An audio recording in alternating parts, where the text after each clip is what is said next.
Hello everyone, welcome to commerce station. My name is, आप सभी का स्वागत है हमारे इस टेस्ट सीरीज के सेशन में।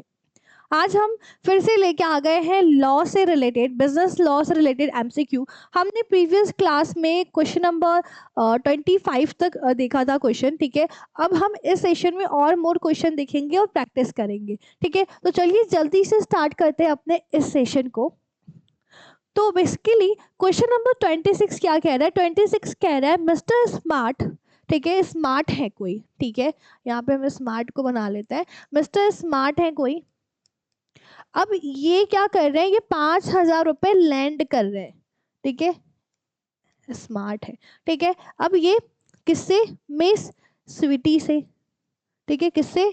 मिस स्वीटी से, ठीक। ले रहे हैं उधार पे। और उन्होंने बोला कि एंड मिस्टर सम्राट, और हाँ Samrat, tell Miss Sweety after a week then she need not repay the amount of contract, ठीक है। जो मिस्टर स्मार्ट है या जो भी सम्राट है, ठीक है, तो सम्राट क्या कर रहा है? 5,000 रुपए ले रहा है किसी स्वीटी से, और कुछ दिनों बाद या कुछ हफ्ते बाद उसने कहा कि आप पैसा ले लो, और स्वीटी ने कहा कि उसको जरूरत नहीं है, ठीक है। उसने अपनी मर्जी से क्या कहा कि she need not repay the amount, ठीक है। The contract is a discharge by. तो जब भी कोई भी पार्टी अगर अपनी मर्जी से वेव कर देता है, कॉन्ट्रैक्ट को छोड़ देता है या बोलता है नहीं रहने दो, कोई जरूरत नहीं है, तो उसको हम क्या बोलते हैं? वेवर, ठीक है। ब्रीच नहीं हुआ, नोवेशन नहीं हुआ, परफॉर्मेंस नहीं हुआ, ठीक है। Done. Question number 27, if a new contract is submitted in a place of existing contract, ठीक है। नया कॉन्ट्रैक्ट है लेकिन एग्जिस्टिंग कॉन्ट्रैक्ट आ गया उस पे, ठीक है। तो उसे हम क्या बोलेंगे? अल्टरेशन, रीसेशंस, रीमिशंस या नोवेशन, ठीक है। तो ऑफ कोर्स नोवेशंस। अगर एग्जांपल की बात करें तो सपोज मान लेते हैं कि आपने अपने दोस्त को कोई पैसा दिया उधार पे और बोला कि ठीक है भाई तू 2 महीने बाद लौटा देना, 1% तेरे से इंटरेस्ट लेते हैं, क्या ही चार्ज करे। उसने 2 महीने बाद भी नहीं लौटाया, आपको गुस्सा आया, आपने उसको फोन किया और कहा कि अब 1% नहीं 12% इंटरेस्ट रेट रहेगा, तूने टाइम पे नहीं लौटाया, ठीक है। तो अब उसी कॉन्टैक्ट पे एग्जिस्टिंग कॉन्टैक्ट आप दोबारा लेके आ रहे हो, दूसरा कॉन्टैक्ट कर रहे हो, तो is called a novation. Okay. Question number 28, statement 1 कह रहा है A agree to sell a B, ठीक है। ए एग्री कर रहा है बी को सेल करने के लिए व्हाइट हॉर्स फॉर ₹500 और ₹1,000। This agreement is void. बिल्कुल, ठीक है। ये एग्रीमेंट क्या है? वॉइड है, बिकॉज ऑफ कि पहले तो 500, 500, फिर उसके बाद ₹1, ठीक है। Statement 2, A agree to sell B 100 tons of oil, the agreement is void. यहाँ पे 100 टन्स ऑफ ऑयल है, रुपीज कुछ भी, यहाँ पे स्टेटमेंट अप्रोप्रिएट नहीं बताया, तो एग्रीमेंट ये क्या हो गया? वॉइड हो गया। तो बोथ स्टेटमेंट 1 एंड 2 आर क्या हो जाएगा? करेक्ट। एक्सप्लेनेशन देख लो। Statement 1, A agree to sell my white horse of ₹500 और ₹1,000। There is a nothing to a so which a to price, कोई सो नहीं हो रहा है यहाँ पे, टू प्राइस गिवन है, तो एग्रीमेंट वॉइड हो जाएगा, hence statement is a correct है, ठीक है। क्वेश्चन नंबर 28 भी हमारा हो गया। And then question number 29, under which of the following condition can a proposer be revoke according to Indian contract act, ठीक है। कौन कौन सा इसमें से हमारा प्रपोजल रिवॉक हो जाएगा? रिवॉक का मतलब कि मान लेते हैं यहाँ पे जिसने ऑफर दिया है, ठीक है, जिस भी पार्टी ने ऑफर दिया है, अब वो रिवोक करना चाहता है, वो वापस लेना चाहता है एक्सेप्ट करने से पहले, तो क्या क्या कर सकता है? By the communication notice, revocation by the proposer to the other party, बिल्कुल। By the failure of the acceptance, fulfil condition proposer, ठीक है। And by the death of a insanity of the proposer by the lapse of the time, या by notice the revocation after acceptance। तो नहीं, ये तो नहीं होगा, तो ए बी सी डी हमारा होता है, तो करेक्ट ऑप्शन हमारा ऑप्शन सी, ठीक। तो ये तीनों ही चीजें यहाँ पे आप देख लो, by the communication notice of revocation, ठीक, by the lapse of the time prescribe, and if the no time is a so and the lapse of reasonable time without communications of the acceptance, ठीक है। यहाँ पे after acceptance था ना, इसलिए नहीं हुआ, ठीक है। और यहाँ पे by the communication, bye the failure and by the death of, bye the lapse of the time prescribe, ठीक है। तो question number 30, under which section Indian contract act 1872 contingent contract define, तो ऑफकोर्स सेक्शन 31, ठीक है। Question number 31 क्या कह रहा है? Which of the following cases the doctrine of supervening impossibility will apply? Difficulty to performance, commercial impossibility, या impossibility known to party at the time of making the contract, या strike and a lockout and a civil disturbance. ठीक है, तो इसका correct option क्या होगा? तो यहाँ पे क्या होता है, डॉक्ट्राइन ऑफ सुपरवीनिंग इम्पॉसिबिलिटी का मतलब कि यहाँ पे इम्पॉसिबल है कॉन्ट्रैक्ट को करना, ठीक। तो ये हमारा क्या हो जाएगा, इम्पॉसिबिलिटी। सपोज मैंने आपसे कह दिया कि नहीं, मैं कोई आदमी मर गया, ठीक है, यहाँ पे दो लोग हैं, ए और बी, ठीक। सपोज ए ने बी से कहा कि सी जो मरा हुआ आदमी है मैं इसको जिंदा कर सकता हूँ, तो ये क्या है, इम्पॉसिबिलिटी टू कॉन्ट्रैक्ट, ठीक है, doctrine of supervening impossibility. The Indian Contract Act 1872, Section 56, Paragraph 2, the doctrine of supervening impossibility apply contract become impossible, illegal perform after a perform will be void. Okay. Question number 32. Which one of the following is a void contract? इसमें से कौन सा statement है जो क्या है, void है? Unilateral contract, a contract which ceases to be enforceable by law, implied contract या express contract. ठीक है, तो इसमें से कौन सा हमारा वॉइड होगा? तो यूनिलेटरल कॉन्ट्रैक्ट तो वॉइड नहीं होता है, इम्प्लाइड भी नहीं होता, एक्सप्रेस भी नहीं होता, तो ceases to be enforceable by law, ठीक है, ऑप्शन हमारा बी हो जाएगा। तो आप देख सकते हो, तो वॉइड कॉन्ट्रैक्ट को डिफाइन किया गया है सेक्शन 2 और जे में, ठीक है, आपको ये सारे सेक्शंस याद होने चाहिए, सेक्शन भी पूछ लेता है कई बार, ठीक है। Act define void contract, a contract which ceases to be enforceable by law become a void, ceases is to be enforceable, this make all those contract that are not enforceable. Ceases का मतलब कि जो भी हमारे contract है वो क्या है, इनफोर्सेबल नहीं है, ठीक है, not enforceable by a court of law, ठीक है। Question number 33. Which one is the correct sequence implied in the Indian Contract Act 1872? Sequence में लगाना है Indian Contract Act का implied, ठीक है, implied sequence implied, ठीक है। तो सबसे पहले कोई भी पार्टी में ऑफर होता है, ऑफर और प्रपोजल होता है, ठीक है। तो तो वन किस में है, ये वाला पॉइंट, तो करेक्ट ऑप्शन भी हमारा यही होना चाहिए। देख लेते हैं, ऑफर के बाद हमारा क्या होता है, एक्सेप्टेंस होता है, बिल्कुल 5 हो गया, ठीक है। उसके बाद वो प्रॉमिस बन जाती है, ठीक, उसके बाद वो एग्रीमेंट एंड देन वो कॉन्ट्रैक्ट बन जाता है, ठीक है। क्वेश्चन नंबर 34 क्या कह रहा है, 34 कह रहा है हमारे पास, where the price is not determine the parties to the contract sale of good, what a price sale be pay by the buyer.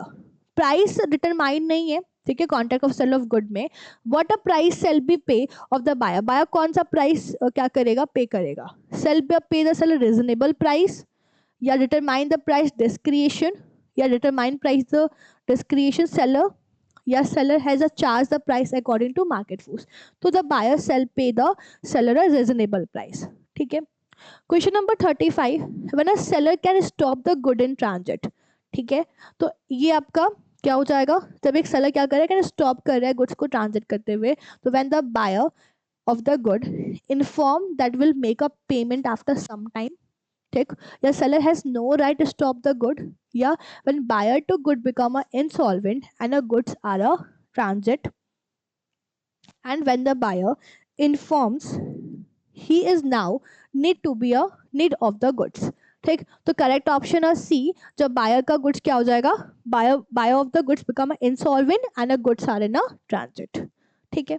Question number 36, where there is a contract for the sale of a specific or a certain good, ठीक है, and property damage is transferred to the buyer at a such time as the part to the contract, ठीक है। Option A क्या कह रहा है, option क्या कह रहा है, ऑप्शन ए कि such a time a party to the contract intending to be transferred at a such time buyer only intending to get a transferred, yet depend upon the circumstances of the case, and such time the seller only intending to a transfer of the buyer, ठीक है।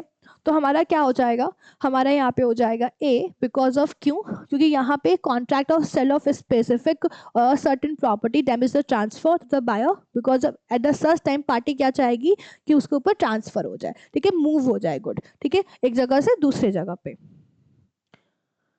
Question number 37. A condition is a stipulated to the main purpose of the contract, breach of which give rise to right, treat the contract as a reputed, not essential, not collateral, essential and collateral. तो हम सभी जानते हैं क्या होगा, essential होगा. Stipulations, conditions and warranty हमने पढ़ा है.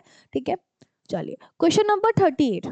The act relating to the sale of good is called a Sale of Good Act 1930, Sale of Good, Selling of a Good Act 1930, Sale of Good Act 8030, Sell Goods Selling Act 1930. तो क्या होगा इसका answer, sale of good act 1930. ठीक है. And then 39. The contract of a sale may provide. ठीक है, the contract of sale may provide क्या है, इमीडिएट पेमेंट करना ऑफ द प्राइस, या delivery payment, installment delivery, both, या immediate delivery of the good, या all of the above. Of course अब contract of sale क्या प्रोवाइड करता है, इमीडिएट पेमेंट भी कर सकते हो आप, इंस्टॉलमेंट भी हो सकता है, डिलीवरी पेमेंट बोथ है, सेल भी पोस्टपोन हो सकता है, और इमीडिएट डिलीवरी भी गुड्स हो सकती है, तो all of the above. Question number 40. An implied condition on the part of the seller that in the case of a sell and that is the case of an agreement to sell. ठीक है, तो option A, he has right to sell the goods, he may have a right to sell the goods at the time when the property is to a pass. ठीक है, तो यहाँ पे क्या है, राइट है, sale of the goods, and may right to sell a good time of property is to be passes.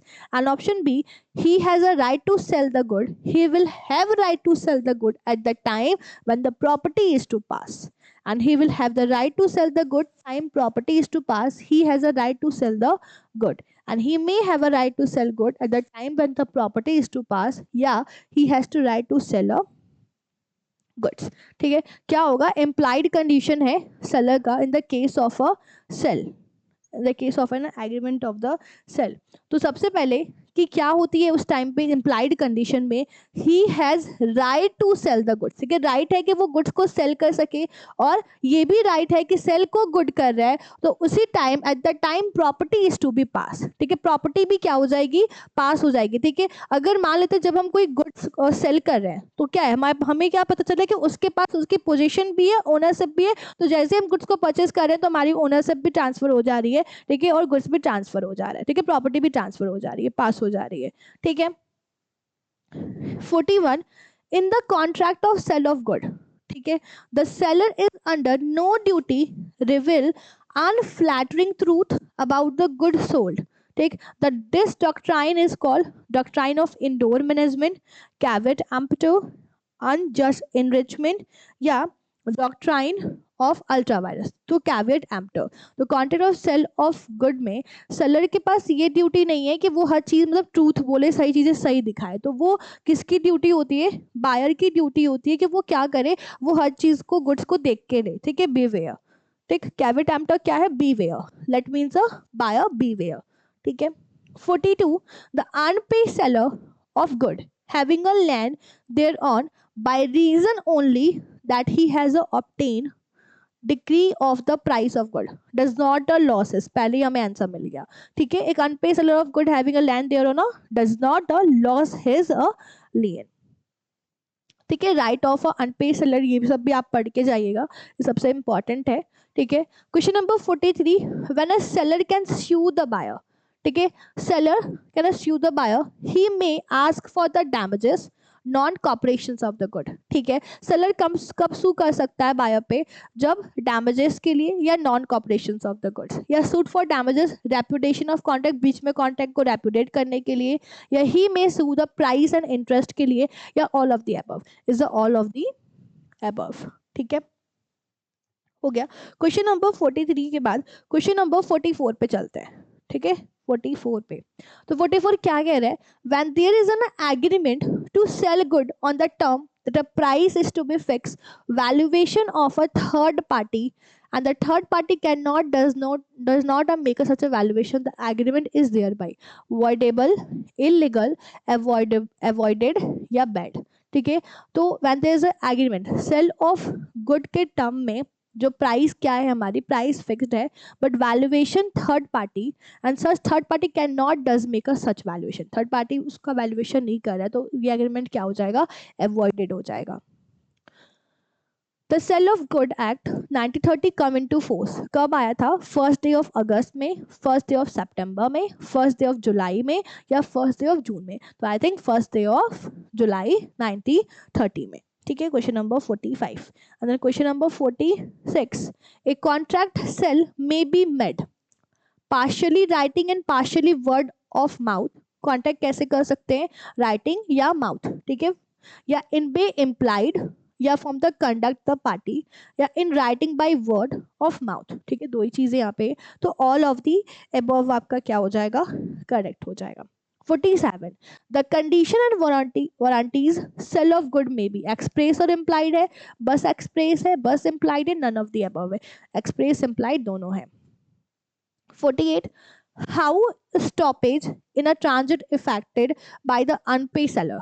ठीक है, by giving a notice of his claim and a carrier whose possessions of the goods are, by giving notice his claim other belly whose possessions of the goods are, and by taking actual possession of the goods, and all of the above। ठीक है, क्या होगा इसका correct option?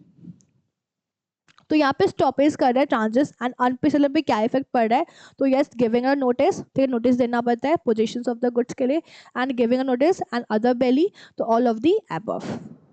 ठीक है, question number 49, where there is a contract for the sale of good by a description there is an implied condition. ठीक है, तो आप जब क्या कर रहे हो, सेल ऑफ गुड में बाय अ डिस्क्रिप्शन जब आप दे रहे हो, तो वो क्या है, इम्प्लाइड कंडीशन है, that if the cell is by sample as well as by description, good must be correspond both the sample and with the description. ठीक है, या good seller correspond with the description, या both A and B are none of the above. तो none of the above नहीं होगा, of course जब हम description दे रहे हैं तो हमारे डिस्क्रिप्शन ये इम्प्लाइड कंडीशन है, ये पता है कि हमारा जो सैंपल जो हमने दिया है वो एज बाय डिस्क्रिप्शन के अकॉर्डिंग, गुड हमें उस गुड्स हमारा क्या होना चाहिए, सैंपल और डिस्क्रिप्शन के क्रॉसपॉन्ड होना चाहिए, या डिस्क्रिप्शन के, तो both A and B. Question number 50 हमारा लास्ट क्वेश्चन रहेगा इस सेशन का। ठीक है, तो क्या है, a lien can be exercise by the unpaid seller. ठीक है, आपको राइट ऑफ अनपे सेलर पता होगा, नहीं पता होगा तब एक बार इसको कंफर्म कर लीजिएगा। When the ownership of the right relating the goods have a transfer to the buyer, या when the goods are still possession of unpaid seller, या when the goods have been transported through the carrier available by the buyer, when the good have a delivered to the buyer, तो of course B। ठीक है, when the goods are still in the possession of the unpaid seller। ठीक है, चलिए, तो ये हमारा क्या था, ये हमारा कुछ क्वेश्चन था जो हमने देखा। ठीक है, अब हम नेक्स्ट सेशन में और मोर क्वेश्चंस देखेंगे, जिससे आपको क्या हो जाए, कॉन्सेप्ट जो क्लियर हो जाए। ठीक है, अच्छे से। अगर आपको इसमें कोई भी डाउट या कोई भी क्वेरी होती है, तो आप कमेंट सेक्शन में मुझे कमेंट कर सकते हैं कि मैम मुझे पर्टिकुलर इस क्वेश्चन में यहाँ पे डाउट हुआ, ठीक है, या कुछ चीज़ें समझ में नहीं आई। ठीक है, तो मैं नेक्स्ट सेशन में आपको उसी क्वेश्चन के साथ फिर से आपको स्टार्ट करूँगी। ठीक है, तो चलिए आज के सेशन में बस इतना ही। अगर सेशन पसंद आ रहा हो तो प्लीज़ लाइक एंड सब्सक्राइब, और अगर किसी को लगता हो कि नहीं मुझे मोर क्वेश्चंस और प्रैक्टिस करने हैं, मुझे और क्वेश्चन चाहिए, ठीक है, चैप्टर वाइज सारी चीज़ें हों, ठीक, तो आप हमारे टेस्ट सीरीज़ को परचेज कर सकते हो, जो बहुत ही नॉमिनल फीस में अवेलेबल है। ठीक है, उससे आपकी प्रैक्टिस भी हो जाएगी और अपने आप को एनालाइज भी कर सकते हो। ठीक है, तब तक के लिए पढ़ते रहो। Take care, bye bye.